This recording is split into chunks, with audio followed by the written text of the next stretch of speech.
জাতীয় সঙ্গীত বা জাতীয় গান তাকে অপমান করা হয়েছে বলে অভিযোগ, এবং সেই অভিযোগের নিঃসন্দেহে বিরাট গুরুত্ব রয়েছে। কিন্তু আমি বলছি, এর পেছনে কি সত্যি রাজনীতি রয়েছে, যেমনটা কংগ্রেসের তরফে অভিযোগ করা হচ্ছে শুভময়দা?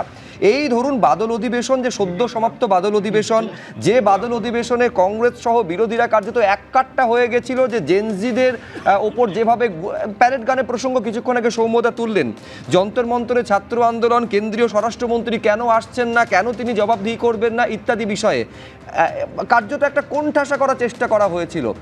তারই কি আরেকটা কাউন্টার পার্ট এইখানে, যে কংগ্রেসকে এবার কোণঠাসা করার জন্য এই ইস্যুটাকে সামনে আনলো? মানে আমি বলছি, চাপ এবং পাল্টা চাপের কৌশল কি এর মধ্যে রয়েছে বলে মনে হচ্ছে? একেবারেই আপনি যেটা বলেছেন এর মধ্যে পরিষ্কার হোয়াট অ্যাবাউটিজম আছে। কিছুদিন আগে যেমন অনন্ত মহারাজ নেতাজি নিয়ে কিছু কথা বলেছিলেন, ঠিক সেই জায়গায় একেবারে রাজনৈতিক কৌশল, এবং আমরা বলি পাঠ্য বই থেকে তুলে আনা রাজনৈতিক কৌশল। এখন ছবি তোলা যায়, ইন্টারনেট আছে, সুতরাং বিজেপি বা কংগ্রেসের মধ্যে এই বিষয়গুলি নিয়ে যে এই ধরনের আলোচনা বা তর্ক বিতর্ক হবে, এর মধ্যে অবাক হওয়ার কিছু নেই।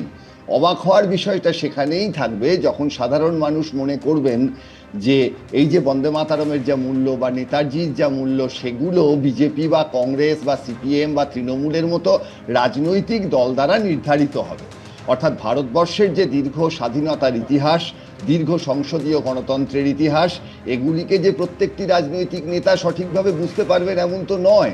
প্রত্যেকটি রাজনৈতিক নেতা তিনি সেই গানটি হওয়ার সময় কিভাবে রিয়্যাক্ট করবেন সেটি তার ব্যাপার। তার আমাদের দেশের যে স্বাধীনতা, যে গণতন্ত্র, যে সার্বভৌমত্ব, তার প্রতি তিনি কি সম্মান দেখাচ্ছেন? আইনে যদি গোলমাল হয়, বন্দে মাতরমের একটা স্ট্যাঞ্জা গাওয়া এবং নড়াচড়ার জন্যে, তার জন্যে বিজেপি কেন্দ্রে ক্ষমতায়, রাজ্যে ক্ষমতায়, আমার ধারণা নিশ্চয়ই এফআইআর হবে, তারা ব্যবস্থা নেবেন, ঠিক যেমন অনন্ত মহারাজের বিরুদ্ধে অন্যান্য দলগুলো নিয়েছে বা করেছে।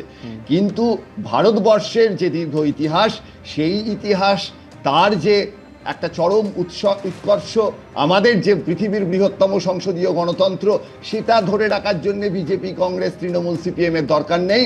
ভারতবর্ষের 150 কোটি মানুষ, ভারতের 100 কোটি ভোটার জানেন আমাদের স্বাধীনতার মূল্য। সুতরাং রাজনৈতিক দলগুলো তাদের তর্ক বিতর্ক করুন, সাধারণ মানুষের কিচ্ছু যায় আসে না।